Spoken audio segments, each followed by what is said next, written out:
Dear friends, welcome to Biblical Parivartana once again. దేవుని ప్రేమ ఇదిగో daily devotions November 24కి చెందినటువంటి వాక్య భాగం 1 పేతురు 1 అధ్యాయం. దానంతా చదువుకోవాలి. నేను చదివితే అది టైం ఎక్కువ పడుతుంది అని అంటున్నారు. కాబట్టి ఈ ధ్యానం చదువుకున్నప్పుడు ఏ వాక్య భాగం అయితే ఎత్తి చూపబడిందో దాన్ని చదువుతాను. కానీ మనం పూర్తిగా చదువుకోవాలి. దానికి సంబంధించినటువంటి రెండవ నెక్స్ట్ డేకి సంబంధించినటువంటి వాక్య భాగాన్ని ముందు చెప్తాను. దాన్ని కూడా చదువుకొస్తే బాగుంటుంది. అప్పుడు ఈ ధ్యానాన్ని మనం సరిగా అర్థం చేసుకోవడానికి వీలవుతుంది. వాక్యం చదువుకోకుండా, అధ్యాయం చదువుకోకుండా ఏదో పరిగెరుకున్నట్టుగా కొన్ని వాక్యాలే చదివితే ఆ సందర్భం తెలియదు కాబట్టి చాలా ప్రమాదకరంగా ఉంటుంది. ప్రార్థన చేసుకుందాం. May the words of my mouth and the meditation of our hearts be acceptable in thy sight, our rock and redeemer. Amen.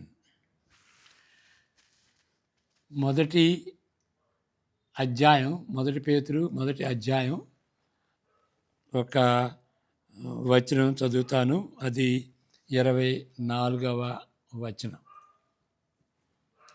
గడ్డి ఎండును, దాని పువ్వును రాలును, అయితే ప్రభు వాక్యము ఎల్లప్పుడూను నిలుచును.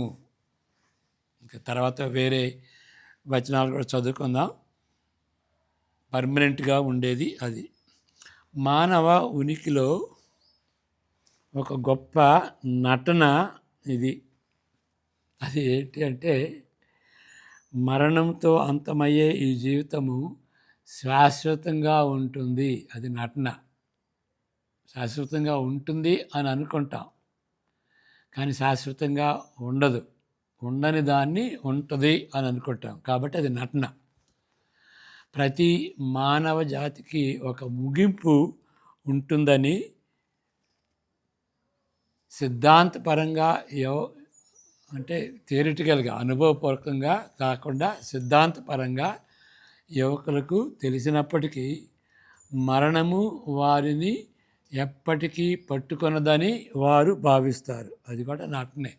ఎందుకంటే యథార్థంగా జరిగేది వాళ్ళకి కూడా అంతం వస్తుంది, కానీ వాళ్ళ ఉద్రేకాన్ని బట్టి, వాళ్ళ శక్తి సామర్థ్యాలను బట్టి అనుకుంటారు ఎప్పుడు వాళ్ళు నివసిస్తారని.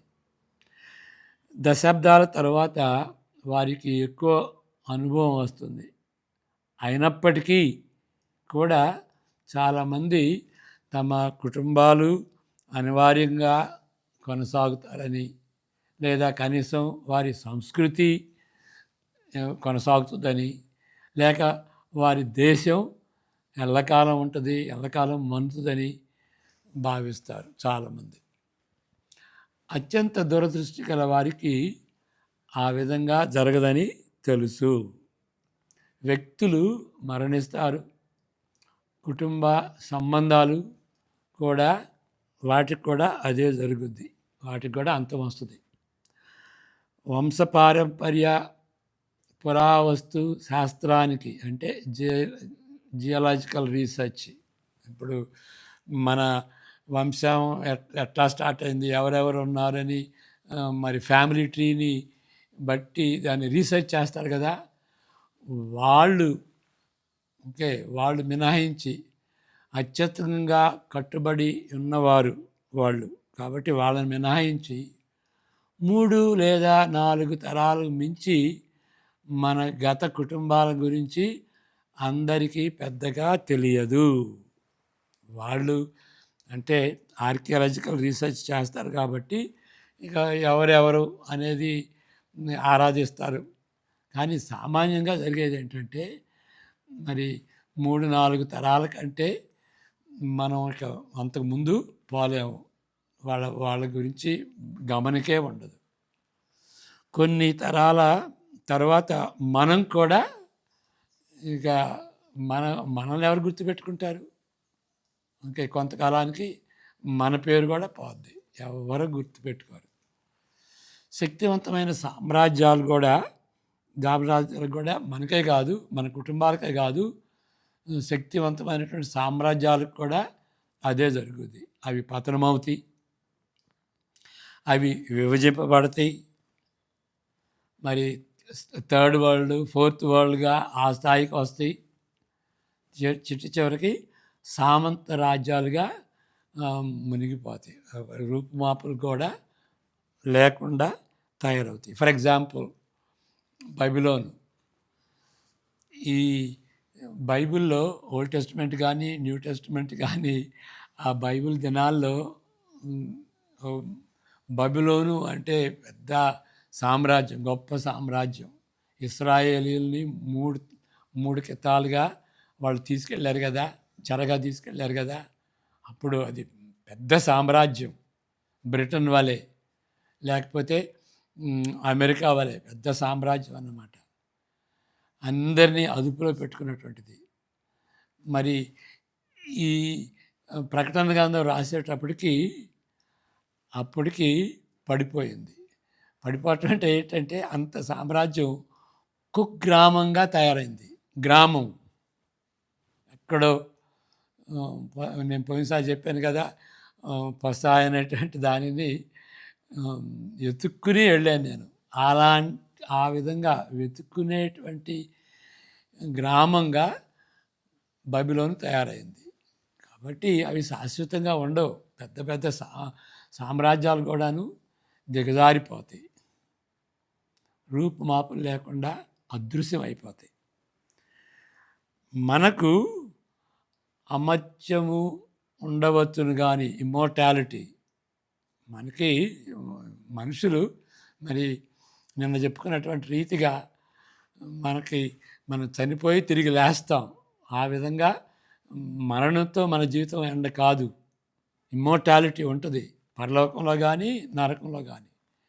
కాబట్టి మనుషులకి నిత్యత్వం ఉంటుంది. అమర్త్యం అంటే మృతం లేనటువంటిది అది ఉంటుంది. కానీ ఈ జీవితంలో కఠినంగా ముడిపడి ఉన్నదేది సురక్షితంగా కాదు, మార్పు లేనిదిగా ఉండదు. అన్నిట్లో మార్పు ఉంటుంది, సెక్యూర్గా ఉండదు, శాశ్వతంగా ఉండదు. చనిపోయిన తర్వాత, లేచిన తర్వాత పరలోకంలో కానీ నరకంలో కానీ అక్కడ శాశ్వతంగా ఉంటారు. కానీ ఈ లోకంలో ఏది కూడాను సురక్షితంగా కానీ మార్పు లేనిది కానీ శాశ్వతంగా ఉండేది కాదు. ఆ విషయాన్నే 24వ వచనంలో మనం చదువుతాం. సర్వ శరీరులు గడ్డిని పోలిన వారు. ముఖ్యంగా పాలస్తీనాలో ఉన్నటువంటి గడ్డి చాలా వేడిగా ఉంటుంది కాబట్టి ఉదయం మొలకెత్తుది, సాయంత్రానికి వాడిపోయింది. పువ్వులు కూడాను ఉదయం చక్కగా మొలకెత్తుతాయి, సాయంత్రానికి ఆ వేడిని బట్టి అవి రూపుమాపు లేకుండా అవి ఎండిపోతాయి అన్నమాట. ఆ విధంగా శరీరులందరూ కూడాను గడ్డిని పోలినవారు. వారి అందమంతయు గడ్డి పువ్వు వలె ఉన్నది. గడ్డి ఎండును, దాని పువ్వును రాలును. అయితే శాశ్వతంగా ఉండేది ఏంటంటే ప్రభువు వాక్యం ఎల్లప్పుడూ నిలుచును. అది శాశ్వతంగా ఉంటుంది. అయినప్పటికీ యెషయా 40 అంటే ఎంత గడ్డిని పోలినటువంటి వారు శాశ్వతంగా ఉండేవాళ్ళు లేరు అనేటువంటిది అది చెప్పబడినప్పటికీ అని అర్థం. యెషయా 46:8 నుండి ఇక్కడ ఎత్తి చెప్పబడిన వాక్య భాగంలో మరొక పంక్తి ఉంది, మరొక లైన్ ఉంది. అదేంటి అంటే ప్రభువు వాక్యము ఎల్లప్పుడూ నిలుస్తుంది అని చెప్పబడింది. అంటే ఒక విధంగా ఇక్కడ ఇది చెప్పకుండా ఉంటే బాగుంటుంది, ఎందుకంటే ఇక్కడ చెప్పబడింది. దీన్ని బట్టి మనము గమనించదగినది ఏంటి అంటే సృష్టికి అతీతమైన దాన్ని గమనించండి దయచేసి. ఇక్కడ ఇది కొంచెం కష్టతరమైనటువంటి సెంటెన్స్ ఇది. దీన్ని బట్టి మనం గమనించాల్సింది ఏంటి అని అంటే, సృష్టికి అతీతమైన, అంటే ట్రాన్సెండెంట్ అంటారు ఇంగ్లీష్లో, సృష్టికి వేరుగా ఉండేటువంటిది. దాని కొరకు ఆకలితో ఉన్నటువంటి మానవులు మార్పులేని శాశ్వతమైన దేవుని వాక్యంతో తమను తాము సరిదిద్దుకొనుట కంటే మెరుగైనది ఏది చేయలేరు. అది ఇక్కడ వాళ్ళు చేయగలిగింది ఏంటి? ఎందుకంటే వాళ్ళకి శాశ్వతంగా ఉంటారు, చనిపోయిన తర్వాత తిరిగి లేస్తారు అని చెప్పుకున్నాం కదా. కాబట్టి శాశ్వతంగా ఉండేది ఏంటి? దేవుని వాక్యం. ఆ దేవుని వాక్యంతో పొత్తు పెట్టుకోవాలి అని వాళ్ళ హృదయం చెప్పుద్ది. వాళ్ళ హృదయంలో ఏముంటుందంటే, ఇప్పుడు మరణించకుండా జీవించాలనేటువంటి ఆశ ఎందుకు ఉంటుంది? మన హృదయంలో ఒక లక్కున అంటారు నా ఫ్రెండ్, ఆ వాక్యూమ్ ఉంటుందన్నమాట. ఆ వాక్యూమ్ దేవునితో పూర్తి నింపబడితేనే తప్ప ఆ వాక్యూమ్, ఆ ఖాళీ స్థలం, హృదయంలో ఉన్నటువంటి ఖాళీ స్థలం వేరే దేంతో నింపినా కానీ అది నిండుకోదు.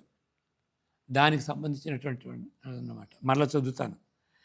దీన్ని బట్టి గమనించదగినది ఏదనగా, సృష్టికి అతీతమైన దాని కొరకు ఆకలితోనున్న మానవులు మార్పులేని శాశ్వతమైన దేవుని వాక్యంతో తమను తాము సరిదిద్దుకొనుట కంటే మెరుగైనది లేదు.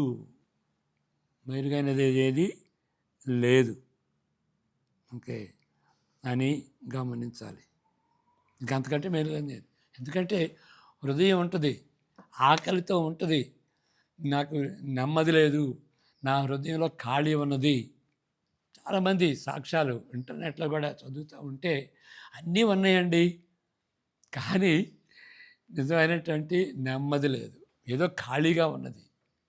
భౌతికంగా అన్నీ ఉన్నా కానీ ఖాళీ ఉన్నది. కాబట్టి శాశ్వతమైనటువంటి వాక్యంతో, తర్వాత మనం చెప్పుకుందాం అది సువార్త అన్నమాట. ఆ సువార్తతో నింపబడేటటువంటి రీతిగా మన జీవితాలు సరిదిద్దుకుంటాం. మారు మనసుతో ఆ సరిదిద్దుకోవటం అనేది మారు మనసుతో మొదలవుతుంది. ఓకే, అది ఆ దేవుని వాక్యంతో తమను తాము సరిదిద్దుకొనుట కంటే మేలైంది ఏదీ లేదు అని గ్రహించాలి. ఆచరణాత్మకంగా ఇది ఒక ప్రిన్సిపల్. ఇక ఆచరణాత్మకంగా అంటే ప్రాక్టికల్గా మనం చేయాల్సింది ఏంటి, ఆచరించాల్సింది ఏంటి అంటే, ఈ అధ్యాయంలోనే అనేక సూచనలు ఉన్నవి. ఏంటి? ఇక్కడ 4 సూచనలు చెప్పుకుందాం. 24 చివరిలో చదువుకుందాం. మరలా 24 చివరిలో, గడ్డి ఎండును దాని పువ్వును రాలును, అయితే ప్రభు వాక్యము ఎల్లప్పుడూ నిలుచును. తర్వాత అది 25, మీకు ప్రకటింపబడిన సువార్త ఈ వాక్యమే. ఇది 5వ వచనం 25. పాఠకులకు ప్రకటించిన సువార్తయే శాశ్వతముగా నిలిచి ఉండే ప్రభు యొక్క వాక్యం. గమనించండి మరలా, ఆ పాఠకులకు ఏ సువార్త అయితే అందించబడిందో, పేతురు ఆ పాటలకు ప్రకటించినటువంటి సువార్త అదే శాశ్వతంగా ఉంటుంది. అది దేవుని యొక్క వాక్యం, ప్రభు యొక్క వాక్యం. సువార్త ఈ సువార్థికులు, అపోస్తలులు ఏ సువార్త అయితే చెప్పారో అది ఏంటి అంటే దేవుని యొక్క వాక్యం. అని మనం గ్రహించాలి. సువార్తకు కట్టుబడి ఉండుట శాశ్వతంగా నిలిచేదానికి కట్టుబడి ఉండుటయే. ఎందుకంటే సువార్త ఎప్పుడూ ఉంటుంది, దేవుని వాక్యం ఎప్పుడూ ఉంటుంది. అదే మనం చదువుకున్నాం.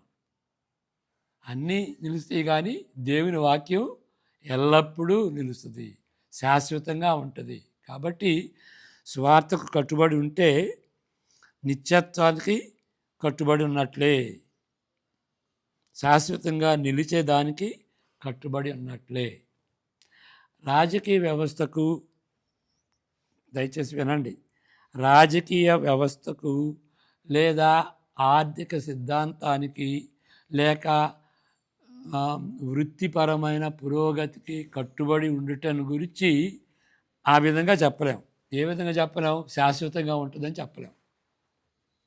మన మన డెమోక్రాట్స్ కావచ్చు, కాంగ్రెస్ కావచ్చు, వేరే పార్టీకి చెంది ఉండొచ్చు.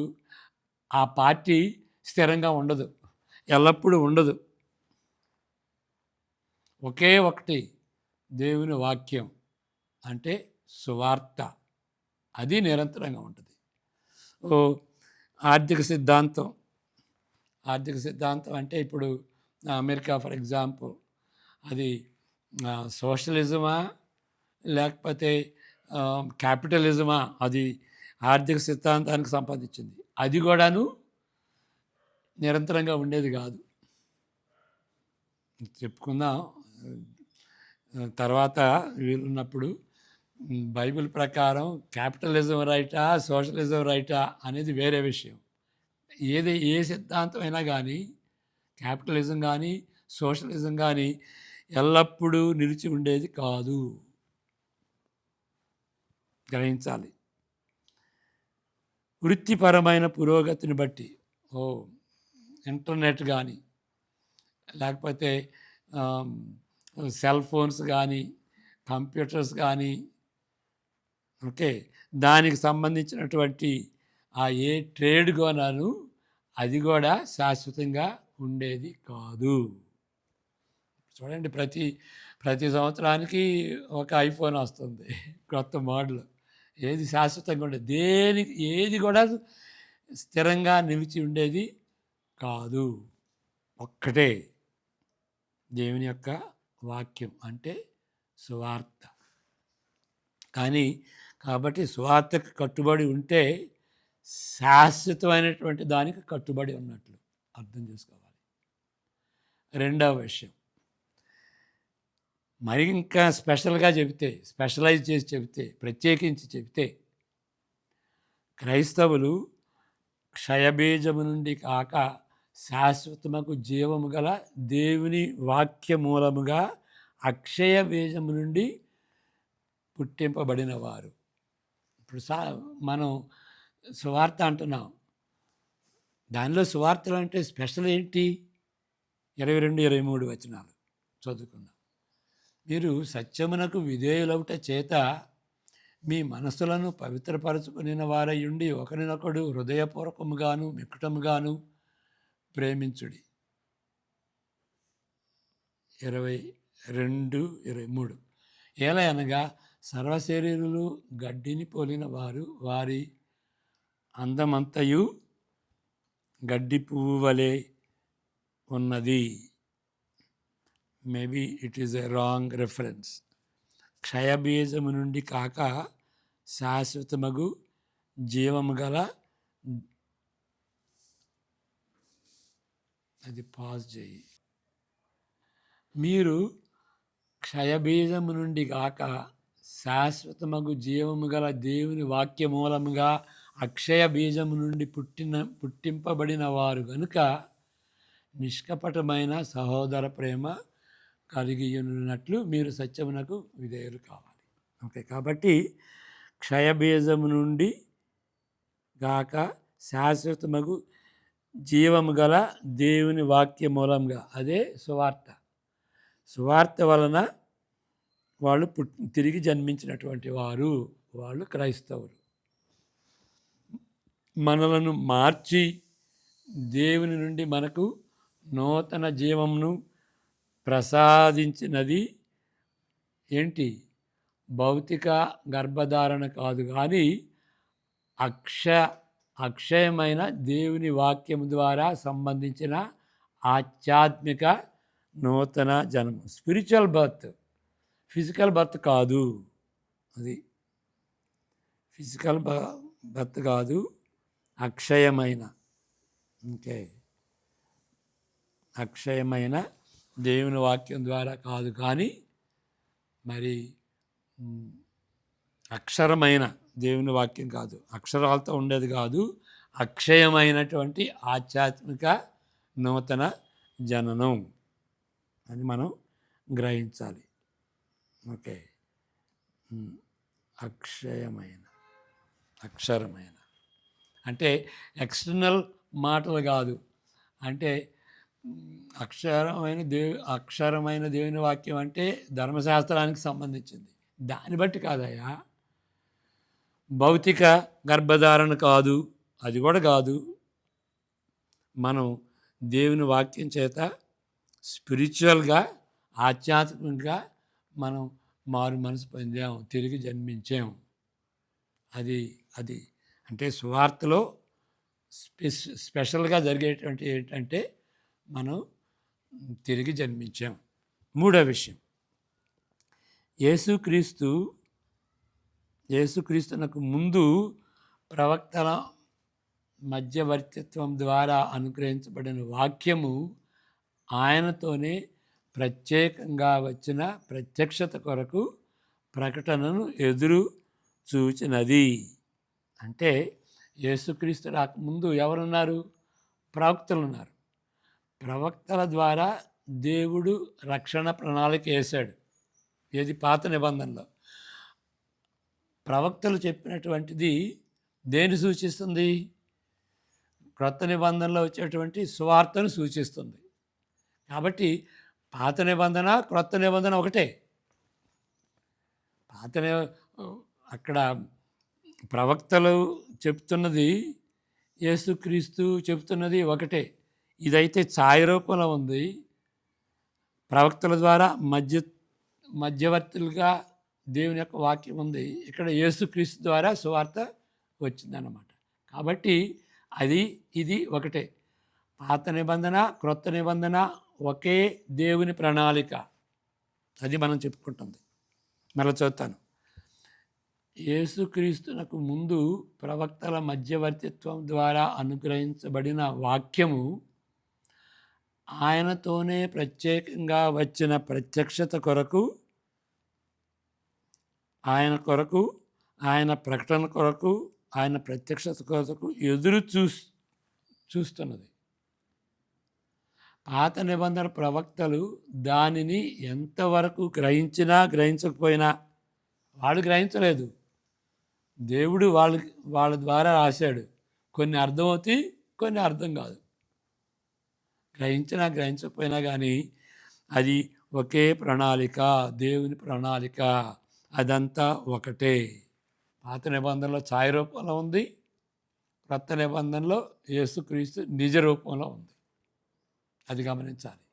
చదువుకుందాం ఈ వాక్య భాగాలు 10, 11, 12 వచనాలు. మీకు కలుగు ఆ కృపను గూర్చి ప్రవచించిన ప్రవక్తలు ఆ రక్షణ గూర్చి పరిశీలించుచు తమ యందు ఉన్న క్రీస్తు ఆత్మ క్రీస్తు విషయమైన శ్రమలను గూర్చియు వాటి తరువాత కలుగబోవు మహిమలను గూర్చియు ముందుగా సాక్ష్యం ఇచ్చినప్పుడు ఆ ఆత్మ ఏ కాలమును ఎట్టి కాలమును సూచిస్తున్నదో దానిని విచారించి పరిశోధించిరి.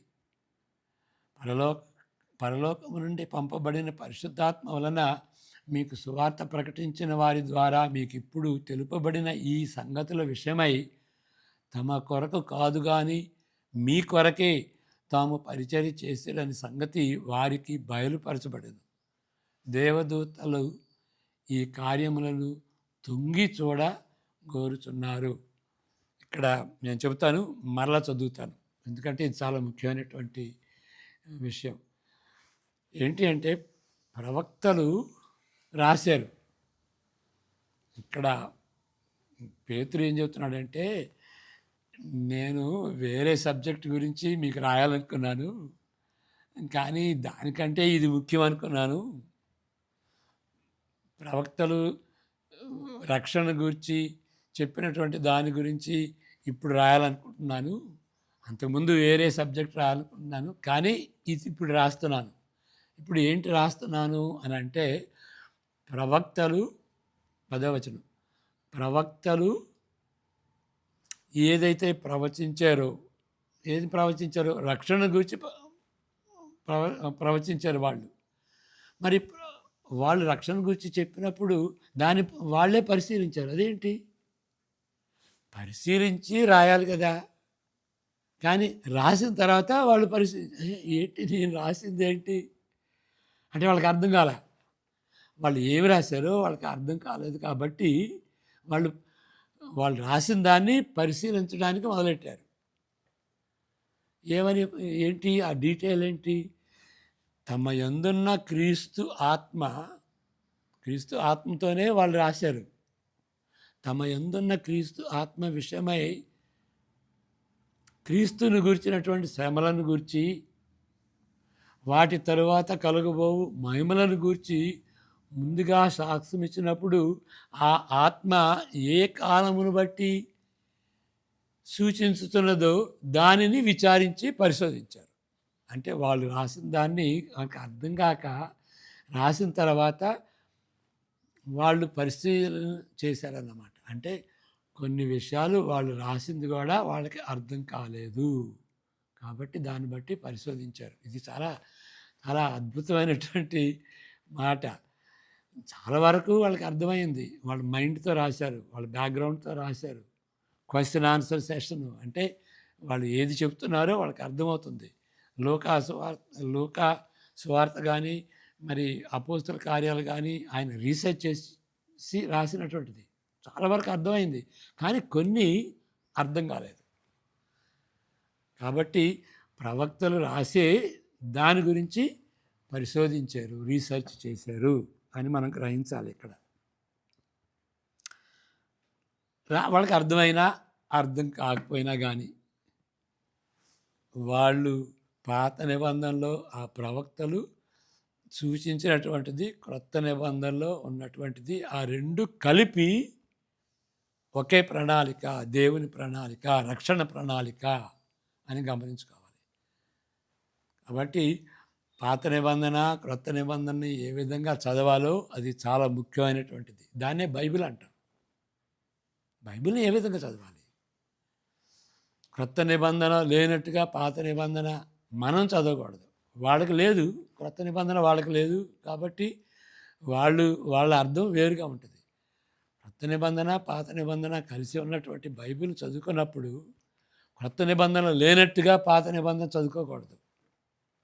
క్రొత్త నిబంధన ద్వారా చదువుకోవాలి. క్రొత్త నిబంధన పాత నిబంధనని ఇంటర్ప్రెట్ చేస్తుంది. అదంతా ఒకే ప్రణాళిక, చాలా గంభీరమైనటువంటిది. ఆ విధంగా బైబిల్ ఉన్నది, ఆ విధంగా బైబిల్ కూర్చబడింది. ఇదంతా ఒకే ఒక రెవల్యూషన్. ఛాయ రూపంలో ఉంది, యేసుక్రీస్తులో నిజ రూపం వచ్చింది. 4వ విషయం, అక్షయమగు దేవుని వాక్యము పనిచేయటం ద్వారా మనకు తిరిగి జన్మ వచ్చింది. మనల్ని ఆ యొక్క సువార్త, అక్షయమగు దేవుని ద్వారా సువార్త వచ్చింది. ఈ నూతన జన్మమునకు అక్షయమైనదియు నిర్మలమైనదియు వాడబారినదైన స్వాస్థ్యమును పరిచయం చేస్తుంది. ఈ నూతన జన్మ ఏం చేస్తుందంటే పరలోకంలో వచ్చేటువంటి మనకి లభించేటువంటి దాన్ని పరిచయం చేస్తుంది. అది ఈ మధ్యలో పరలోకం వెళ్ళేంత వరకు ఈ మధ్యలో ప్రయాణం చేస్తాం. ఇది పరిచయం చేస్తుంది, ఈ యొక్క పరలోకాన్ని పరిచయం చేస్తుంది. మనం పరలోకం వెళ్ళేంత వరకు ఈ యొక్క దీన్ని ఇది పరలోకం మన స్వాస్థ్యం అవుతుంది. దాన్ని మనం పొందేంత వరకు, అది మన స్వాస్థ్యం కదా, మనం పొందేంత వరకు దాన్ని దేవుడు కాపాడుతాడు. అది ఇక్కడ చెబుతుంది. 4, 5 వచనాల్లో చదువుకున్న తర్వాత మళ్ళీ దీన్ని చదువుదాం. మృతులలో నుండి యేసుక్రీస్తు తిరిగి లేచుట వలన జీవముతో కూడిన నిరీక్షణ మనకు కలుగునట్లు, అనగా అక్షయమైనదియు నిర్మలమైనదియు వాడబారనిదియునైన స్వాస్థ్యము మనకు కలుగునట్లు ఆయన తన విశేష కనికరము చొప్పున మనలను మరలా జన్మింపజేశాను. కడవరి కాలం అంటే first coming to second coming వరకు, కడవరి కాలమందు బయలుపరచబడుటకు సిద్ధముగానున్న రక్షణ మీకు కలుగునట్లు విశ్వాసము ద్వారా దేవుని శక్తి చేత కాపాడబడు మీ కొరకు ఆ స్వాస్థ్యము పరలోకమందు భద్రపరచబడి ఉన్నది. చాలా గంభీరమైనటువంటి మాటలు కదా. మరల చదువుతాను. అక్షయమగు దేవుని వాక్యము పనిచేయటం ద్వారా మనల్ని జన్మింపజేశాను, అంటే తిరిగి జన్మ, ఈ నూతన జన్మ. మనకు ఈ అక్షమైనది నిర్మలమైనది వాడబారిన స్వాస్థ్యం పరలోక రాజ్యం, అది మన నూతన జన్మ ద్వారా పరిచయం చేయబడింది. అది అయిన తర్వాత ఇంకేంటి అంటే, విశ్వాసం ద్వారా దేవుని శక్తి ద్వారా కాపాడబడు మీ కొరకు మనం కూడా కాపాడబడుతున్నాం. ఆ స్వాస్థ్యము పరలోకమందు భద్రపడి మనము కాపాడబడుతున్నాం. ఈ మన స్వాస్థ్యం కూడా కాపాడబడుతుంది. ఆ స్వాస్థ్యం పొందుకోవటానికి మనం కాపాడబడ్డాం. ఎంత గంభీరం అండి. అది మనం గ్రహించుకుంటే ఎంతో కూడాను ఓపికగా ఉంటాం. యేసుక్రీస్తుని బట్టి వచ్చింది, ఆయన సువార్తను బట్టి వచ్చింది, ఆయన సువార్తను బట్టి మనకు నూతన జన్మ కలిగింది. కాబట్టి ఆయన హత్తుకుని ఉంటాం. అదే సువార్త, అదే విశ్వాసం. ఆయన హత్తుకోవటమే విశ్వాసం. కాబట్టి విశ్వాసము ద్వారా దేవుని శక్తి చేత కాపాడబడు మీ కొరకు మన స్వాస్థ్యం భద్రపరచబడింది. దీనికి సంబంధించినటువంటి 2 వాక్య భాగాలు నా మనసులోకి వస్తున్నాయి. అది ఏంటి అంటే, యోహాను సువార్త 6:39-36. యేసు ప్రభు కూడా చెబుతాడు, మిమ్మల్ని కాపాడుతాను అంటాడు. ఆ స్వాస్థ్యము పొందేంత వరకు మిమ్మల్ని కాపాడుతాను. ఆ స్వాస్థ్యం ఎప్పుడు వస్తుంది? పరలోకంలో వస్తుంది. ఎప్పుడు వస్తుంది స్వాస్థ్యం? మనం తిరిగి లేపబడినప్పుడు, మన పునరుద్ధానం అయిన తర్వాత పరలోకంలో వెళ్తాం, మనం స్వాస్థ్యం సంపాదించుకుంటాం. యేసుక్రీస్తు ఏమంటాడంటే, మీ పునరుద్ధానం వరకు నేను కాపాడుతాను అంటాడు. యోహాను సువార్త 6:39-40 వచనాలు. నా ఇష్టమును నెరవేర్చుకున్నటకు నేను రాలేదు, నన్ను పంపిన వాని చిత్తము నెరవేర్చుకున్నటకే పరలోకము నుండి దిగి వచ్చి తిని. పరలోకంలో ఎవరుంటారండి? దేవుడు ఉంటాడు. యేసుక్రీస్తు దేవుణ్ణి అని ఆయన చెప్పాడా? చూపించమని చాలా మంది సవాల్ చేస్తారు. అది ఉన్నది. పరలోకం నుండి ఎవరేస్తారు? పరలోకంలో ఒక్కడే ఉంటాడు, ఆయనే దేవుడు. ఇంకేం చెప్పాలి? ఆయన దేవుడు నేను చెప్పినటువంటి రీతి కాదా? పరలోకం నుండి వచ్చాను అని చెప్తున్నాడు. కాబట్టి యూదులు అది దైవదూషణ అన్నారు. ఏంటి నువ్వు దేవునితో సమానంగా చెప్తున్నారు? కొంతమంది ఏమంటారంటే, యేసుక్రీస్తు దేవుని కుమారుడు అంటానికి మనం కూడా దేవుని కుమారులేనండి, ప్రవక్తలు కూడా దేవుని కుమారులేనండి, దావీదు కూడా దేవుని కుమారులేనండి, అలాగే యేసుక్రీస్తు కూడా అది కానే కాదు. మనం దేవుని కుమారులు అంటే అది దైవదూషణని మనం చంపుతారా? యూదులు చంపుతారా మనల్ని? యేసుప్రభు నమ్మినటువంటి వాళ్ళు దేవుని కుమారులు అని మనం చెప్తే మనం చంపుతారా? అది దైవదూషణ కాదు. ప్రవక్తలు మేము దేవుని కుమారులు అంటే అదే దైవదూషణ కాదు. యేసుక్రీస్తు ఆ విధంగా అంటే అది ప్రత్యేకమైనటువంటి రిలేషన్షిప్. దేవుని ప్రతిబింబించేటువంటి వ్యక్తిత్వాన్ని, ఆయన గుణగణాలని వ్యక్తపరిచేటువంటి ఆయన. ఓకే. కాబట్టి పరలోకం నుండి దిగి వచ్చాడు అంటే ఎవరు వస్తారు? దేవుడే వస్తాడు. కాబట్టి దే ఆయన ఏవి చెప్తున్నారు ఆ మాటలు? యేసుక్రీస్తు చెప్తున్నాడు. యేసుక్రీస్తు నేను దేవుడిని అని ఎక్కడ ఉంది అని అంటే ఇది ఇక్కడ ఉన్నది. ఓకే. నేను దేవుడిని అని చెప్పనవసరం లేదు. పరలోకం నుండి వచ్చానయ్యా. ఇప్పుడు దేవుడు ఒక్కడే, దేవుడు త్రిత్వం కాదు, పరలోకం నుండి వచ్చినటువంటి యేసుక్రీస్తు దేవుడు కాదు అనేటువంటి నమ్మేటువంటి వాళ్ళకి ఏ విధంగా చెప్పాలి? సూచన రూపంలో చెప్పాలి. మసకగా ఉండేటట్టుగా చెప్పాలి. తెలివిగా చెప్పాలి. నేర్పరితనంగా చెప్పాలి. ఆయన 33 సంవత్సరాలు జీవించాలి అని అంటే మొదటి నుండి నేను దేవుడిని అని అంటే దేవుడు ఒక్కడే అని అపార్థం చేసుకున్నటువంటి వాళ్ళు వాళ్ళ మధ్యలో 33 సంవత్సరాలు 33.5 సంవత్సరాలు ఎట్లా జీవించగలడు? ప్రీమెచ్యూర్గా జీవించడానికి వీల్లేదు. అంతేకాదు ఆయన చేసినటువంటి పనులను బట్టి మీరే చూడండి, మీరే కన్క్లూజన్కి రండి. నేను చెప్పటం ఏంటి? నేను దేవుడిని అని రొమ్ము ముందుకు పెట్టుకుని చెబితే అవి పిచ్చోడా అని అంటారు. కాబట్టి ఆయన మాటలు, ఆయన క్రియలు, ఆయన ప్రతిక్రియలు, ఆయన అద్భుతాలను బట్టి మీరు కన్క్లూజన్కి రండి అంటాడు. అంతేగాని ఏదో సవాల్ చేసి ఆయన అన్నాడా అని అంటే 7 కారణాలు ఉన్నాయి యేసుప్రభు దేవుడు అంటానికి. ఓకే. మరి వాటిలో అన్నిట్లో ముఖ్యంగా డైరెక్ట్గా ఉన్నది ఏంటి అని అంటే పౌలు చెప్పాడు. యేసుక్రీస్తు చెప్పలేదు, పౌలు చెప్పాడు. యేసుక్రీస్తు ఏం రాయలేదండి.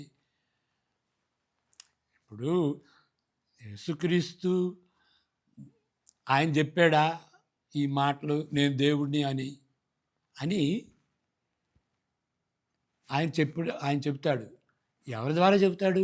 సువార్తల ద్వారా. సువార్తలు ఎవరు చెప్పారు? మరి సువార్థికులు చెప్పారు. యేసుక్రీస్తు అనుచరులు చెప్పారు.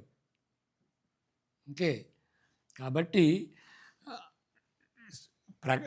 పౌలు రాసిన పత్రికలు రాసినా మరి సువార్థికులు రాసినా కానీ అదంతా ఒకటే. అవన్నీ కూడాను ఈ అపోస్తుల ద్వారా వ్రాయబడి యేసుక్రీస్తు ఏం మాట్లాడలేదు. అది తెలుసుకోకుండా సవాల్ చేస్తారు. యేసుక్రీస్తు చెప్పాడా అని. యేసుక్రీస్తు చెప్పినా ఒకటే, యేసుప్రభు అనుచరులు సువార్థికులు చెప్పినా ఒకటే. ఓకే. అపోస్తులు చెప్పినా ఒకటే. కోర్స్ అంటే నేను ఇది ఫ్రెష్గా ఉంది నా మైండ్లో, కాబట్టి నేను చెప్తున్నాను. పరలోకం నుండి వచ్చాను అని చెప్తున్నాడు. చదువుతాం మరలా. యోహాను సువార్త 6:39-40. ఆయన నాకు అనుగ్రహించిన దాని అంతటిలో మరలా 39కి వెళ్దాం. 39 పూర్తిగా నా ఇష్టము నెరవేర్చుకున్నటకు నేను రాలేదు, నన్ను పంపిన వాని చిత్తము నెరవేర్చుటకే పరలోకము నుండి దిగివచ్చి తిని ఆయన నాకు అనుగ్రహించిన దాని అంతటిలో నేనేమీ పోగొట్టుకొనుక. తండ్రి అనుగ్రహించాడు అంటే విశ్వాసుల్ని అనుగ్రహించాడు. వాళ్ళు ఎవరిని పోగొట్టుకొనుక అంచె దినమున దానిని అంటే వారిని లేపుటయే నన్ను పంపిన వాని చిత్తమై ఉన్నది. అది గమనించాలి. అంటే అంచెదిన వరకు లేపినంత వరకు వాళ్ళని పోగొట్టుకొనకుండా కాపాడుతాడు అని యేసు ప్రభు వాగ్దానం చేస్తున్నాడు. ఓకే. చనిపోయి తిరిగి లేచి ఆయన గుడ్ బై చెప్పినటువంటిది కాదు. మనల్ని పోషిస్తున్నాడు, మనకు ప్రార్థన చేస్తున్నాడు తండ్రికి. మనం పరలోకంలో ప్రవేశించేంత వరకు మనల్ని కాపాడుతాడు. అది ఇక్కడ ఇంకొక వచనం, ఎఫెసీ పత్రిక 1వ అధ్యాయం 14వ వచనం.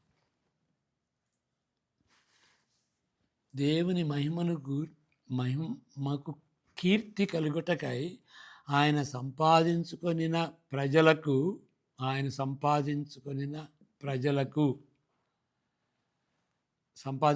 ప్రజలు అంటే మనం దేవుని స్వాస్థ్యం. ఆయన సంపాదించుకున్నాడు మనల్ని, మనం దేవునికి స్వాస్థ్యం. చూడండి, ఇక్కడ దేవుడు మనకు స్వాస్థ్యం, దేవునికి మన స్వాస్థ్యం. అది చాలా గంభీరమైనటువంటి మాట. దేవుని మహిమకు కీర్తి కలుగుటకై ఆయన సంపాదించుకొనిన ప్రజలకు విమోచనము కలుగు నిమిత్తము ఈ ఆత్మ మన స్వాస్థ్యమునకు సంచకరువుగా ఉన్నాడు. ఓకే, అంటే గ్యారంటీ. మన స్వాస్థ్యమునకు ఏంటి? మన స్వాస్థ్యం పరలోకానికి గ్యారంటీ ఇస్తున్నాడు. అంటే అంతవరకు మనల్ని సంచకరువు అంటే ఇప్పుడు ఇన్సూరెన్స్ లాగా. ఇప్పుడు పరిశుద్ధాత్మ సంచకరువు అంటే 2 విషయాలు: part of the payment and guarantee of the full payment. పరలోక రాజ్యం ఫుల్ పేమెంట్, దానికి గ్యారంటీ ఇస్తున్నాడు అన్నమాట. అది ఆ విధంగా మనం అర్థం చేసుకోవాలి. మరి మనం ప్రార్థన చేసుకుందాం. ఇది గంభీరమైనటువంటి సువార్త కదా, శాశ్వతంగా ఉండేది. ఏది కూడాను శాశ్వతం కాదు. దేవుని మాట, సువార్తను బట్టి వచ్చేటువంటి నూతన జన్మ పరిచయం చేసేటువంటిది పరలోకం. అది మన స్వాస్థ్యం. ఇంతకంటే గొప్ప విషయం ఏమున్నది? దాన్ని బట్టి మనం సంతోషించాలి.